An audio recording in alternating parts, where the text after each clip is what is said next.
America Israel దుర్మార్గమైన యుద్ధంతో ఇవాళ Iran పైన దాడి చేసిన ఫలితంగా భారతదేశ వ్యాప్తంగా ఇవాళ మనమందరం కూడా పెట్రోల్ ధరలు పెరుగుతాయని గ్యాస్ కొరతతో ఇబ్బందులు పడే పరిస్థితి వచ్చింది.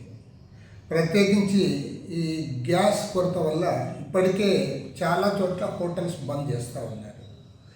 అదేవిధంగా ఆటో డ్రైవర్స్ అందరూ కూడా ఈ ఎల్పిజి వారి గ్యాస్ దొరకనందువల్ల వారు కూడా ధర్నాలు చేపట్టారు.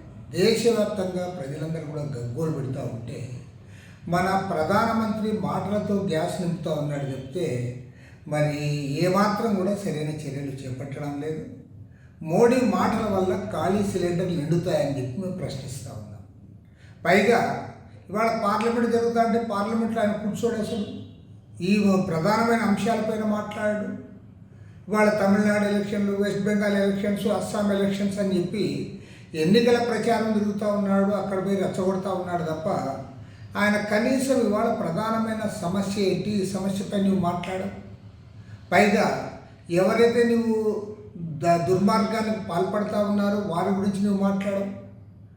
అంతేకాకుండా సరిగ్గా యుద్ధం జరిగే 2 రోజుల ముందుగా ఇజ్రాయెల్ పర్యటనలో పర్యటించి ఆ దేశ పార్లమెంట్లో మోడీ గారు మాట్లాడడం జరిగింది.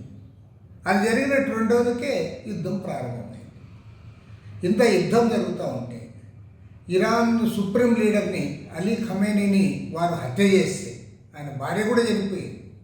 కనీసం సంతాప సభ ఇది కూడా ప్రకటించాలి, కనీసం మన ఫారిన్ మినిస్టర్ కూడా ఇది చేయలేదు. కాబట్టి ఏమంటే స్పష్టంగా అర్థమవుతూ ఉంది, ఇవాళ మీరు ట్రంప్తోనూ నెతన్యాహుతోనూ అమెరికా ఇజ్రాయెల్తో ఇండియా కుమ్మక్కయ్యింది. కాబట్టి 13 రోజుల తర్వాత ఇరాన్ అధినేతతో ఇవాళ మాట్లాడుతూ ఉన్నాం. ఇన్నాళ్ళు నువ్వు అసలు కూడా మాట్లాడలేదు. ఇవాళ మామూలు రాజకీయ నాయకులే కాదు, గరికపాటి నరసింహారావు లాంటి వారు ప్రవచనకారులు కూడా చెప్తూ ఉన్నారు. పురాణాల్లో హిరణ్యకశిపుడు హిరణ్యాక్షుడు ఉన్నట్లు దుర్యోధనుడు దుశ్శాసనుడు మాదిరి ఈ యుగంలో ట్రంప్ అదేవిధంగా ఇలాన్ మస్క్ పుట్టారని చెప్పారు ఆయన. అలాంటి ట్రంప్తో ఇవాళ నరేంద్ర మోడీ కుమ్మక్కయ్యాడు, సరెండర్ అయ్యాడు, ఏం మాట్లాడలేని పరిస్థితిలో ఉన్నాడు.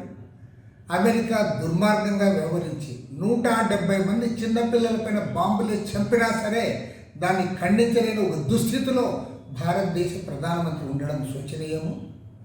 గతంలో అలీన దేశాలకు నాయకత్వం వహించిన భారతదేశ ప్రధాని నరేంద్ర మోడీ ఇవాళ ఆ వారసత్వాన్ని ముందుకు తీసుకోవడం లేదు. ఇప్పటికైనా ట్రంప్కి నెతన్యాహుకి లొంగిపోయినటువంటి నీ వైఖరి నుంచి మార్చుకో. మన విదేశాంగ విధానం వల్ల పూర్తిగా నష్టం వస్తూ ఉంది. ఈరోజు మనకున్న సమస్యలపైన కూడా మాట్లాడాలి, యుద్ధాన్ని ఆపడానికి కూడా ప్రయత్నం చేయాలి.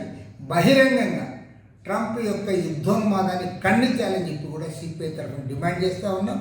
అదేవిధంగా ఇవాళ ఈ గ్యాస్ ధరలు, అదేవిధంగా గ్యాస్ కొరత, వీటన్నిటికీ వ్యతిరేకంగా దేశవ్యాప్తంగా ప్రజలతో కలిసి ఉద్యమాలు నిర్వహించాలని చెప్పి కూడా పార్టీ శ్రేణులకు పిలుపునిస్తూ ఉన్నాం.